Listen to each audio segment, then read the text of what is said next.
اگر یہ کہا جائے کہ منہ کے سرطان میں سر فہرست ملک کون سا ہے، وہ تو ہے ہی انسانوں کی غلطی کا نتیجہ۔ ماؤتھ کینسر کیوں ہوتا ہے؟ مجموعی طور پر ہم ان چیزوں سے منہ کو صاف کریں یا نہ کریں، لاپرواہ ہیں۔ ہم کچھ بھی کھا سکتے ہیں، کچھ بھی پی سکتے ہیں۔ اس کا علاج طب نبوی صلی اللہ علیہ وآلہ وسلم میں موجود ہے۔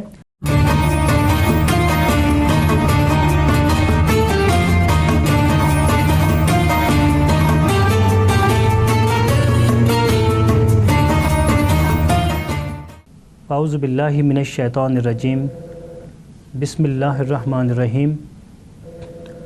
محترم ناظرین و سامعین، السلام علیکم ورحمۃ اللہ۔ ناظرین،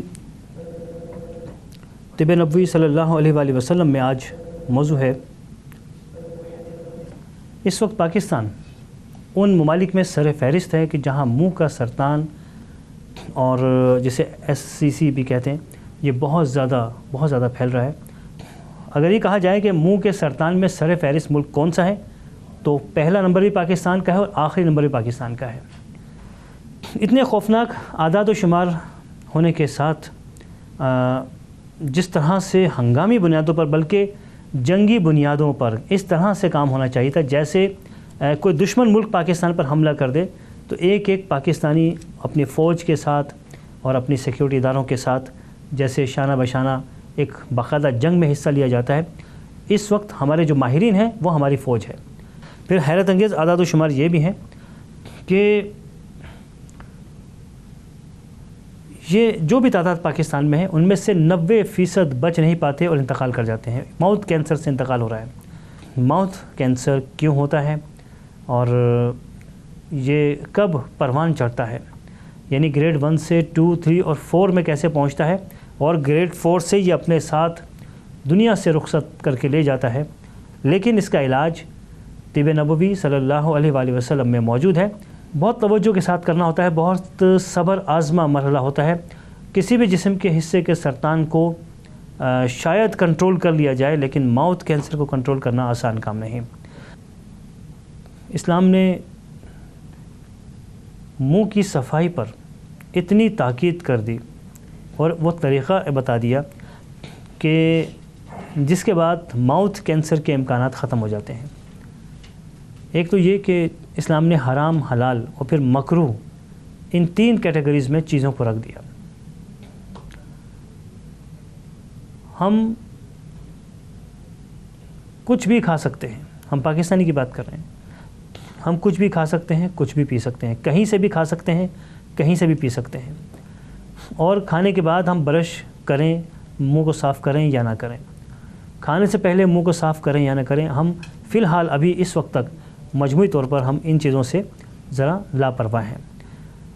صرف یہی وجہ نہیں، بلکہ کچھ ایسی چیزیں ہیں کہ جو دنیا میں کہیں جن کے کھائے جانے کا تصور نہیں، پان، گٹکا اور اتنے سارے نام ہیں، آپ سب حضرات ان سے واقف بھی ہیں۔ ماؤتھ کینسر پاکستان میں اتنا خوف پھیل چکا ہے کہ تقریباً ہر شخص جس سے بھی آپ پوچھئے کہ منہ کا کینسر کی کوئی بڑی وجہ بتائیے، ہر شخص بتا دے گا کہ آج کل جو پان، گٹکا، چھالیاں وغیرہ یہ ہم سب کھاتے ہیں، یہ نقصان دہ ہیں اور یہی منہ کے سرطان کا باعث ہو رہی ہیں۔ کینسر بعض اوقات انسان کی اپنی غلطی کا نتیجہ ہوتا ہے، اور منہ کا کینسر وہ تو ہے ہی انسانوں کی غلطی کا نتیجہ۔ 80%، 90% افراد ایسے ہیں کہ منہ کا کینسر انہوں نے خود باقاعدہ محنت و مشقت کر کے پیدا کیا ہوتا ہے اپنے منہ کے اندر۔ ناظرین، منہ کا کینسر عام طور پر اس کا کوئی علاج موجود نہیں۔ یہ تو میں بہت اپریشیٹ کروں گا ہماری حکومت کی کوششوں کو کہ انہوں نے اس حوالے سے بڑے بڑے یونٹس قائم کیے۔ مرحلہ آتا ہے کہ پان، چھالیاں چبا چبا کے اپنے جبڑوں کا جو جوائنٹ ہے، جو جا جوائنٹ، اس کو اتنا استعمال کر لیا جاتا ہے کہ آخر کار اس میں انفیکشن ہوتا ہے اور وہ کھلنے سے ہی انکار کر دیتا ہے۔ منہ کم کھلتا ہے، ایسے مریض آپ کو سب سے پہلا مرحلہ یہی ہوتا ہے کہ منہ کھلنا بند ہو جاتا ہے، جو ایک نارمل سائز ہوتا ہے۔ انہیں چھوٹے چھوٹے ٹکڑے کر کے کھانے کھلائے جاتے ہیں اور زیادہ تر ان کو لیکوڈ پہ آ جاتے ہیں۔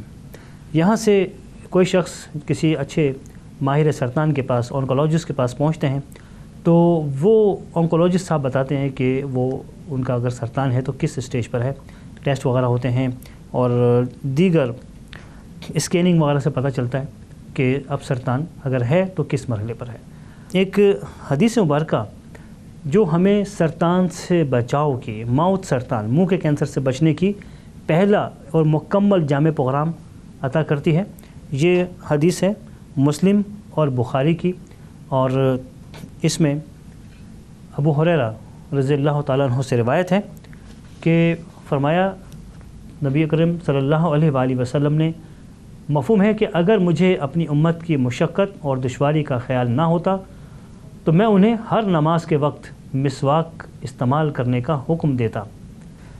اب ان لوگوں کے لیے علماء کرام کہتے ہیں کہ یہ ایک طرح سے لازم ہو گیا ہے، جن کے پاس استطاعت ہے کہ وہ ہر صورت میں مسواک کو استعمال کریں ہر نماز سے پہلے۔ پھر موت کینسر سے بچانے کے لیے مجبور کیا گیا مسلمان کو، کتنے خوبصورت انداز میں یہ فرما دیا کہ اگر کوئی مسلمان نماز کے لیے جب وضو کرے اور اس وضو میں مسواک کر لے تو وہ ایک نماز نہیں پڑھے گا، وہ 70 نمازوں کے برابر ثواب لے کر جائے گا۔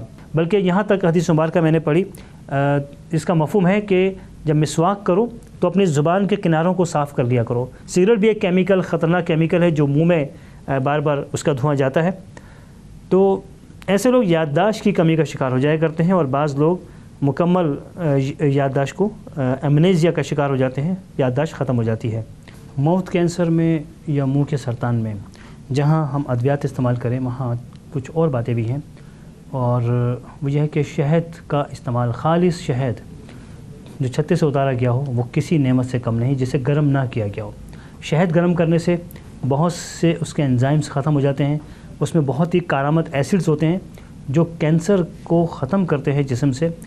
گرم کرنے سے جو ہم بوتلوں میں شہد لیتے ہیں، عام دکانوں سے جو بھی شہد ملتا ہے، یہ گرم کیا ہوا ہوتا ہے اور اس کے وہ افادیت ختم ہو چکی ہوتی ہے جسے ہم مہلک امراض میں اسے استعمال کر سکیں، وہ افادیت نہیں رہتی۔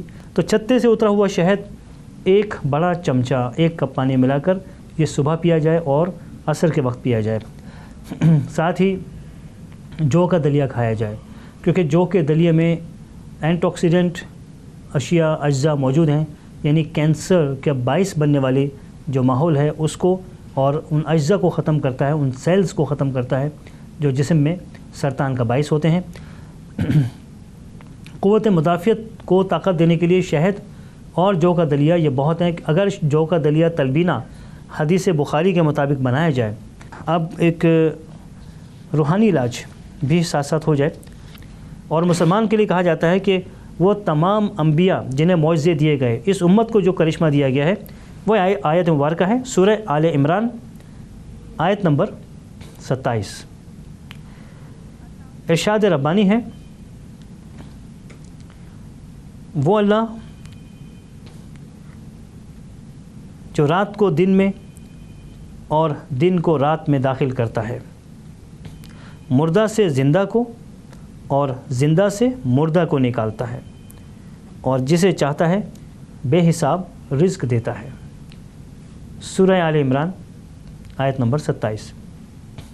اس سے آگے آیت نمبر 26 ہے، جس میں اللہ تعالیٰ نے آغاز کیا اپنی اس بڑائی سے کہ وہ اللہ جو تمام جہانوں کا مالک ہے، وہ جسے چاہے ملک دے، جسے چاہے حکومت چھین لے، اور جسے چاہے عزت دے، جسے چاہے عزت چھین لے۔ اور اس کے بعد پھر یہ آیت شروع ہوتی ہے، تو ایک مرتبہ آیت نمبر 26 کو پڑھ کر جہاں اللہ تعالیٰ کی بڑائی، اور پھر اس کا تسلسل ہے آیت نمبر 27۔ تو اس آیت کو جو شخص پڑھے گا، بزرگان دین اور درویش حضرات جن کے ساتھ میرا اٹھنا بیٹھنا ہے، وہ مجھے اس بات کی اجازت دیتے ہیں کہ میں ان کے ساتھ کچھ وقت گزار لوں، میرے لیے سعادت کی بات ہے۔ وہ کہتے ہیں کہ یہ آیت پڑھنے کے بعد بھی اگر کسی مسلمان کو کینسر رہ جائے یا کوئی بھی مرض باقی رہ جائے، تو پھر وہ کہتے ہیں کہ اس مسلمان کے پڑھنے میں کمی ہوگی۔ یہ آیت تو کرشمہ ہے، مسلمان کو یہ آیت کرشمے کے طور پہ دی گئی ہے۔ تو اس لیے اس آیت کو ایسے افراد کے جنہیں کوئی کینسر، موت کینسر، کہیں کبھی کینسر ہو، جگر ان کا خراب ہو چکا ہو، اور یعنی CLD وغیرہ، ان تمام معاملات میں، ایڈز جیسے میرے پاس کچھ کیس ساؤتھ افریقہ سے آئے، ایڈز کے معاملات تھے ان کے ساتھ، اس آیت کو پڑھنے سے یہ دیکھتے ہی دیکھتے ختم ہوتا چلا جاتا ہے، اور ایک انسان جو اپنی ادویات بھی استعمال کر رہا ہے، بہترین ماحول میں زندگی بھی گزار رہا ہے، اپنی پچھلی زندگی سے استغفار کر چکا ہے، اس کے لیے یہ آیت سب سے بڑی میڈیسن ہے۔ قسط شیریں 70 گرام، میتھی دانہ 10 گرام، کاسنی کے بیج 20 گرام، سوئے کے بیج 7 گرام، ان تمام اشیاء کو پیس کر یکجان کر لیجئے اور آدھا چائے کا چمچہ ½ ٹی اسپون ناشتے کے بعد اور رات کھانے کے بعد استعمال کیجئے۔